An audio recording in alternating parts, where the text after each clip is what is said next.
All right, we are back here on the podcast, getting ready for some Giants training camp talk. Joining me today to cover what's going on here at the Big Blue as they get ready for their 100th season as a franchise. Great friend of the podcast, one of the hosts of the Giant Insider podcast, Jerry Foley with us. Jerry, how are you? Good, Mike. Thanks for having me.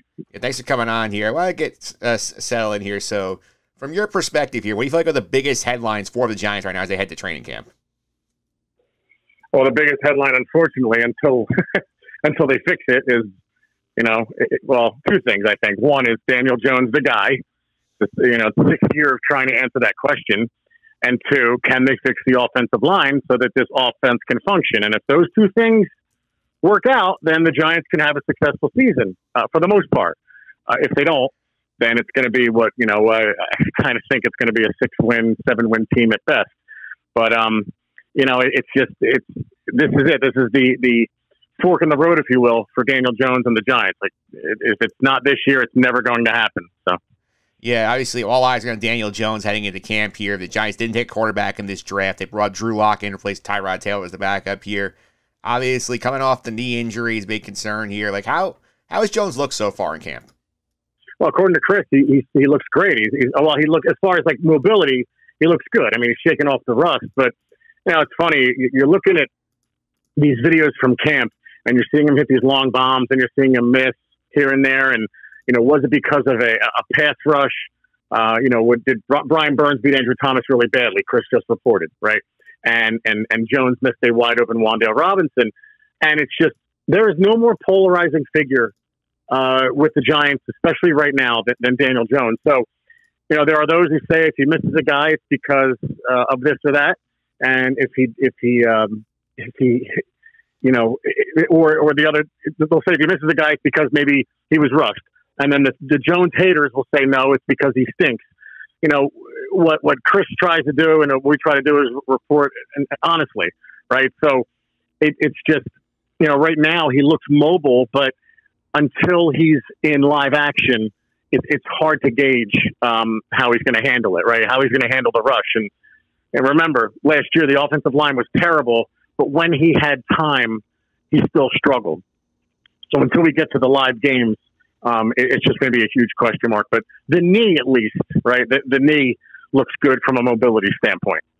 Yeah, that's good to see for sure with the knee situation here. And obviously they have a lot of questions at running back as well. Now that Saquon Barkley is gone, they bring in Devin Singletary to help replace him here. So I know obviously you're not going to replace 100% of what Saquon gives the Giants, but what is the plan here to try and get maybe 85% of what Saquon gave them this year out of the running backs? Well, they might get 100% throughout the running backs that they have, right? Like that's the thing. Yeah, Devin Singletary is not Saquon Barkley, but if the line is improved, if the line can play better, and you have Singletary and you have second-year guy Eric Gray and Tyrone Tracy and this kid Turbo Miller, right? Like maybe they could get the yardage, collectively. It's kind of and I don't want to overuse it, but it's kind of the Moneyball view of this, right? Like, can we get, 4 running backs to produce the way that our star did? And if the line, holds up, I think they can among those 4 guys. So, Singletary will probably not have a year like Saquon, but as a group, they could absolutely be successful. Yeah, for sure here. I think one thing that I think both the organization and the fans are excited about right now on the offensive side is Malik Nabers' impact at camp. I've seen plenty of videos of him making ridiculous catches in OTAs at the start of camp. And I know on Hard Knocks that the Giant front office fell in love with Nabers almost immediately. Probably the best receiver Daniel Jones has had in his Giants tenure is so potentially here. So what do you got Malik Nabers' impact on this team?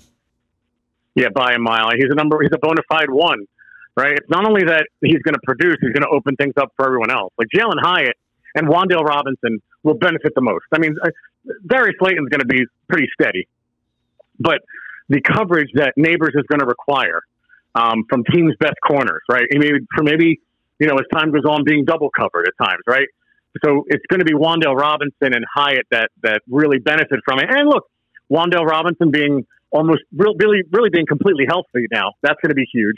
Jalen Hyatt being in the league another year and kind of perfecting his route running and getting used to the pro game, like that's going to be huge. So it's not just that Nabers is going to produce; he's going to open things up for everyone, right? And excuse me, there's already a concerted effort, very clearly, to get him the ball on end arounds, in the backfield, things like that. So he is going to be absolutely impactful. I mean, the most impactful player at the receiver position they've had since OBJ by a mile. Yeah, for sure. It's exciting to watch him make plays here, and I think all of this doesn't matter if the offensive line can't get together. They spent a lot of money and resources in the offseason here. I mean, they bring in the two guards, Illuminor, who had an injury early in camp, like he's getting back on mix here, John Runyon Jr., another year for Evan Neal. Like, how is this line coming together right now? Like, does this line look like it's the best line they put together for Jones so far? It's a work in progress. I can't even say that, right? Because or had the injury. Now he's back with team drills today, but he had the injury, a couple days ago. The plan, ideally the plan was Runyon and Illuminor at guard and then Neal at tackle. Neal can't get on the field yet, so Illuminor is going to play tackle. I don't know if it's the best line. I mean, they're putting the best foot forward. They spent the money, but one thing we say on the podcast, we've said it before, we're very surprised they didn't draft a guard in the draft, right? And to not do that, you're putting so much on these guys that you brought in. You're assuming Schmitz is going to take that next step, and that Neal is going to be able to function as a professional right tackle. Not ready to say it's the best line that's been in front of Jones yet, Mike. Yeah, I think obviously the question you're watching here at the camp, especially once Neal gets back in here, you wonder, like, if this alignment doesn't seem to be working early on, do they have the guts to, flip Neal and Illuminor in camp or wait till the season to see if this happens? No, I don't think they'd wait till the season. I think if they see it right away, Illuminor shoots out to tackle. Maybe they try Neal at guard, but I don't know. This could be it for Neal, right? Like, if he doesn't work out at right tackle, I have a feeling that he's just going to, kind of flounder on the roster. Yeah. I don't think they release him because I think his rookie deal's a 4-year deal. But it's like, if it doesn't work for him, I just think it's over. I really do. That's just my belief. It may not be true, but that's the feeling I get. Like, this is our last resort. We brought in a very good offensive line coach in Brasillo who absolutely loves Illuminor. And if they pick up Van Roten, then Van Roten's going to be the other guard, right? So it's tough, man, with Neal. Like, I just don't know what's going to happen with him. I hope he can do it. Giant fans hope he can do it, but he has been such a disappointment. I just feel like this is his last shot. Yeah, and another brand new look on the defense here. Obviously, Wink Martindale moved on for the season. They bring in Shane Bowen from Tennessee to be the new defensive coordinator. Like, what kind of system is he going to bring to the Giants here? Because we've seen glimpses of it in the Hard Knocks episodes. Like, what's your takeaway from what you guys have seen so far with him? Completely different from Wink, right? You're not putting nearly the pressure you are on your cornerbacks with regard to spending the house and playing single coverage on the outside. We used to joke that, like, Wink Martindale could see us, me and Chris at cornerback, and be totally fine with it and still send the house, right, at the opposing quarterback. So it's much more structured that sense in the secondary. You're not going to see the guys left out on an island and playing man on the outside, and it's different, right? You're not going to see as much blitzing, but that's why they got Burns too, right? Like, this is, to me, it's more similar to, and I hate to say because I didn't like him as a defensive coordinator, but to like Perry Fuel or even not so much Spags, but like you're just relying more on your front four to get there, right? You're relying on, Burns, Thibodeau, Dexter Lawrence. That's really good 3 on the line. Now the bigger question mark is who's going to be next to Dexter Lawrence. So it's a very different defense so far, and it's going to be a very different defense than Martindale. Yeah, it feels like more traditional Giant defense, too, because they won those 2 Super Bowls back in 2007, 2011. They were the strength of the front four, not necessarily blitzing. So it makes sense they want to kind of go back to that model a little bit. Absolutely, but the difference there is, like, I felt like Spags was more willing to bring a blitz. He didn't really have to, though, because of that front four. So, yeah, to your point, the Giants seem to, Joe Shane's plan is to, build the trenches, which should have been done years ago, and getting Brian Burns kind of, as an example of that. Yeah, for sure. I know we saw in the Hard Knocks, too, the conversation they had with Bowen. It's like, hey, we can get you Brian Burns, like your only big ad on the D, but, like, do you want is that, yes, he's a game wrecker here, and Burns comes in, gets the big contract here. He's going to play opposite Thibodeau and give them some real serious juice on the pass rush here. Like, what can Burns unlock for this defense? It's very similar to what I said about Nabers, right? It's when you bring a guy like that in, it's not just what they bring, it's what they open up for everyone else. Like Dexter Lawrence and was kind of a man by himself on that line, and he still had all those pressures for a defensive tackle. Right? He's probably with I think Aaron Donald retired, right? Like without him, Dexter Lawrence is probably the best defensive tackle in the league. With Fletcher Cox out as well, so it's no longer a one-man show. And Thibodeau should continue to progress. I mean, he had gaudy numbers last year from a sack perspective, right? I mean, they're pretty good, but he's got to get more consistent. What Burns brings is, it's going to free up. It's going to free up Thibodeau a little more, and take some pressure off Lawrence. So I expect the numbers to be there for Burns. I think he's a double-digit sack guy. But again, like Nabers, it's what he does for the rest of the team and the rest of that line that's really going to, where you're really going to feel it. Yeah, for sure here. And obviously, one of the things you watch for in training camp is those position battles, like what jobs are up for grabs here. Like, what do you guys watch for with the Giants? Like, what positions do you feel like are going to be decided through camp and preseason? Yeah, outside corner, right? Like, outside corner is a big one. That's one of the biggest question marks on the whole damn team. That right tackle. I mean, right tackle, you know who they want it to be, but is it going to happen, right? But I think that that outside cornerback position is huge. And then who's going to play the slot? Is it going to be Drew Phillips, the rookie? Is it going to be Cordell Flott? Like right now, it looks like Flott's on the outside with Phillips and the slot, and they've had Darnay Holmes on the outside. Like the one guy I like, and we've talked about on the podcast. I'm not saying anything too earth shattering here. Is I like Nick McLeod. Like he can play everywhere, right? He can play the slot. He can play the outside. I want to see him get a bona fide shot at the outside. He hasn't disappointed us in like the 3 years he's been here, but this is his third year. So that's the biggest question mark. That's going to be the biggest, I think, competition in camp, aside from right tackle, just because of the health and what Neal can bring to the table when he actually is healthy when he gets there. But it's that second cornerback spot. We haven't brought it. We didn't bring anyone in free agency, and it's a little surprising. So it's up for grabs between really McLeod, Flott, and they're even trying Holmes out there. And I could say Trey Hawkins, but I just think he's such a long shot. Yeah, I also am watching tight end, too, now that Darren Waller is gone. I feel like the Bellinger, Theo Johnson thing, once Johnson gets back on the field, could also be worth watching. Yeah, that's going to be more fun to watch because it's not as critical, right? Like, what I mean is Bellinger is a functional tight end, right? So it's not like we're at corner, you're like, who is it? Like, do we have one? I mean, at least at tight end, Bellinger can perform the job. Theo Johnson brings a whole different, perspective to the position. Like, he can run the seam. And he can block as well. Like, he's not a bad blocker. So he's got the physical attributes. Like Dave Syverson from our lads who was on, he said he actually has a higher ceiling than Brock Bowers. Now, can he get there? I don't know. But he said physically, this guy, the sky's the limit. So you'd have to think with Dable, he can't wait to use him once he's in there. He's got a little bit of a hip injury right now. But that position, to me at least, is going to be more fun to watch than, how's the right tackle looking? You're more wincing at that one. But because Bellinger can do the job, it's not as critical as right tackle or that second cornerback spot. Yeah, and obviously we're recording early on in the camp. We're recording on the 26th here. Like, got a couple of practices in the books here for media members to check out here. Like, who are some early standouts who might be off the radar that you guys have noticed? Like, oh, this is somebody we should watch over the course of the preseason. Tyrone Tracy. Tyrone Tracy is the 5th round pick. He's flashed. Turbo Miller, he's another one. Today caught a long bomb from I think it was from Drew Lock. So there's guys that are totally under the radar that you're not even thinking about because they signed Singletary. They already had Eric Gray, but those two guys are flashing right now, right? So those are a couple of them. On defense, I mean, it's only a few practices, so it's hard to say. But this early stage, I would say those two guys. All right, that's for sure. Your last thing here is obviously this has been an interesting month of July for the Giant fan because we get the first ever edition of Hard Knocks off season with the Giants in it. We've seen behind the scenes of how they approach free agency, how they approach the draft. They got one episode left as of record time. Like, what have you guys thought about these episodes? What we've learned about the Giants organizational process through this off season?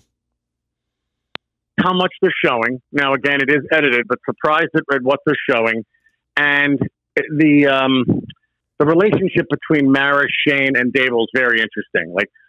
And it's funny. It's interesting, I should say, how people view John Mara. Like, I don't view him as a meddling owner. I view him as someone who owns the team and has every right to ask any question he wants. But he's leaving the job to Joe Shane. Like, he's not, George Steinbrenner of the 80s. He's coming in and saying, what are we thinking here? Can we sign Saquon? Are we going quarterback? Like, yes, it's going to be hard for me to sleep, but, I back you. Like, I backed a Corsi jumping up for Eli Manning. So that relationship, and then the relationship between Shane and Dable and how different they are, right? Like Shane just seems so jumpy, and Dable's more calm. Yet on Sundays, Dable's the maniac on the sidelines, and Shane's a little more reserved. So my favorite part of Hard Knocks, I'll be honest, was the last episode when they were going through all the scenarios of top 10. And if they can't get a quarterback, then what are they doing at 6? All right, if those two guys are gone, can we go down and still get some of the guys we want? And it's refreshing to see that because that's what we all do, right? Like every fan who watches football does that. And it's refreshing to see the GM do it as well, except, he's got a little more information than we have. But I just, I didn't think, and I don't know, but I'm assuming Dave Gettleman didn't do that, right? I don't think Dave Gettleman ever had a plan B for any of the drafts. It was, this is the guy we're taking. Maybe he had a plan B, but he certainly didn't have plan C, D, E, and F like Shane did. And that was absolutely my favorite part so far. Yeah, obviously, you mentioned the Mara thing. I think it's a good point because, like, everybody's accused Mara of meddling in the past, and, like, it made it very clear here. Like, if he wanted to, I mean, he could have just put his thumb down and said, you have to give Saquon what he wants because we need him here because he's the most popular player. But he let Shane do what he felt was best for the organization. I think that's a good sign for the Giant fan. Right, and he gave his thoughts. Like, I always go back to the 2005 draft. They were talking about who they're going to draft in the second round, that if Justin Tuck, maybe it's between, I think it was between Corey Webster and Justin Tuck. And they decided on Corey Webster. And then round 3 comes, and the Giants start going all over the place about who they're going to draft. And Wellington Mara comes in and says, I don't understand this. If Justin Tuck was good enough to draft in round 2, why wouldn't we take him in round 3? And that's exactly it seems like that's what John Mara is. Like, he's going to give his thoughts, and then you're going to make the decision and have to live with them. But he is going to give his thoughts, guys, because he owns the damn team. There's nothing you can do about it. So he reminds me a lot of his father. Like, he's, nervous and what Chris says, he's a little more hot tempered than his father was. But I have no issue with how John Mara is running this organization. He's letting Joe Shane do this. Now, if you want to have issues with who he hires, okay, fine. If you don't like Joe Shane, that's up for debate. But the way he runs it as an owner, I have zero problems with what John Mara does. Yeah, and I also like seeing how Joe Shane approached free agency too, and seeing like the behind the scenes stuff about how he's calling the agent saying, hey, like this is like what we can do. Like if you're going beyond that, let me know. Like the bidding wars for Runyon, stuff like that's cool to see. Like stuff we as fans have not seen before, and any sort of like and it was interesting to see where they had those guys salary wise because they ended up getting a lot more, every single one of them. Yeah, and it was probably and it's because everybody overpays in free agency. I think who was the lineman Hunt. Right, they had him like 13 to 15, and he got 20. I think they had Illuminor cheaper. They didn't have Runyon Shirley at 10. So all these guys got more, and I don't think it's just because the Giants were naive about it. I just think that was the market.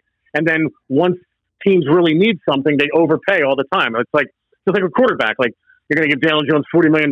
Well, he's a quarterback, so that's what they get. So that was interesting to see as well. Like see how the Giants created these guys money wise, and then what they actually got. Yeah, I think the craziest one of that was like when they get the details of what Xavier McKinney gets in free agency, and he's like, he got what? He's now with the third highest paid safety in the league. Like that's stuff like we do as fans. It's fun to see the NFL front office do it the same way.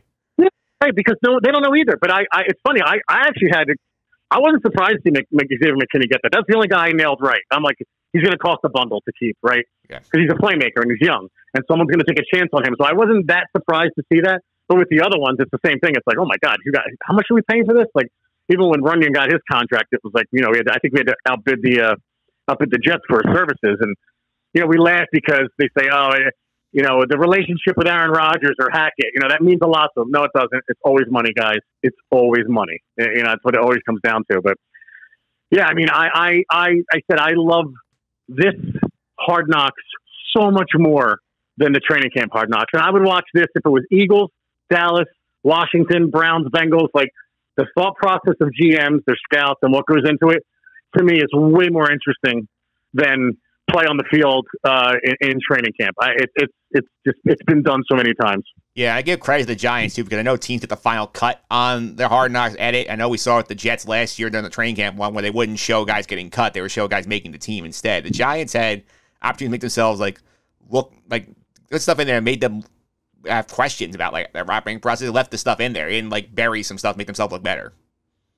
Yeah, and it was clear from the start to me that like they weren't signing Saquon. Like it was just from the first episode, you could tell Shane's attitude, and of course it happened already.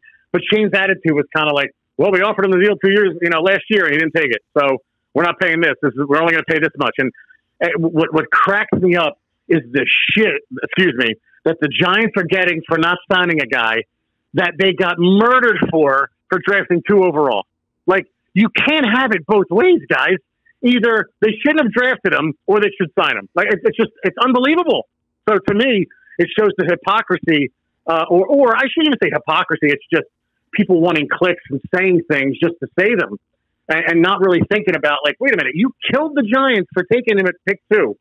And now you're killing them for letting him walk, especially after an ACL surgery and at the age of 27. Now you want him to sign. Now you want the Giants to sign him for 12.5 or 13 per year when they need literally every other position on the team practically. So it's just that part of it cracks me up, man.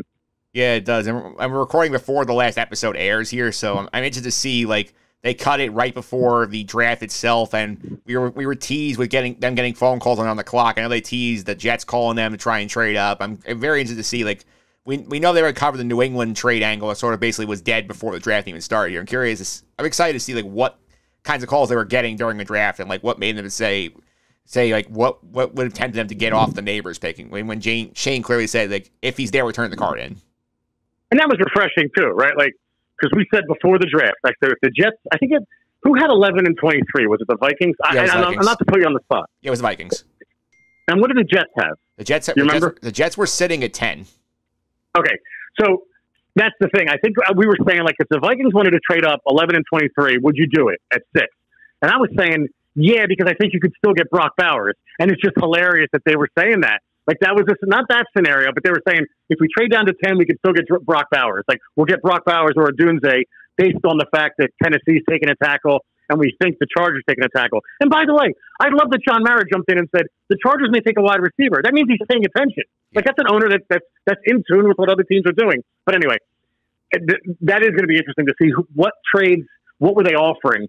Like, moving down to 10 to take maybe a Dunze, which actually wouldn't have been there because I think the Bears got him at 9, or Brock Bowers.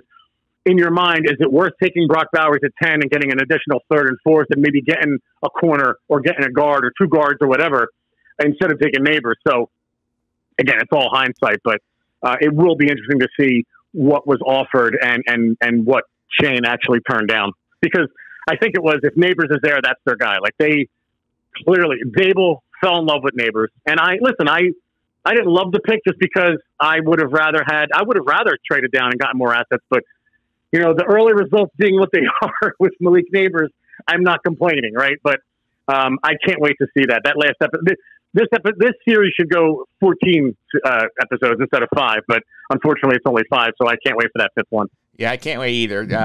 Jerry, thanks for all the time. Really appreciate it. If you want to keep up, you guys on social media, keep up with the podcast, how can they do that? Yeah, and listen, I hope I didn't talk too much. I ramble on a bit, but I absolutely am really into this season, and I think, there is some excitement, right? I still don't think the Giants are going to break 500, but at least there are some things to get more excited about this year. But thanks for having me on, man. I appreciate it. Yeah, and one more time real quick. People want to keep up with you guys on the podcast and social media. How can they do that? Oh, yeah, at Giant Insider. And again, most of those tweets are Chris because he's at the facility. He's in tune with the team. He's in the locker room.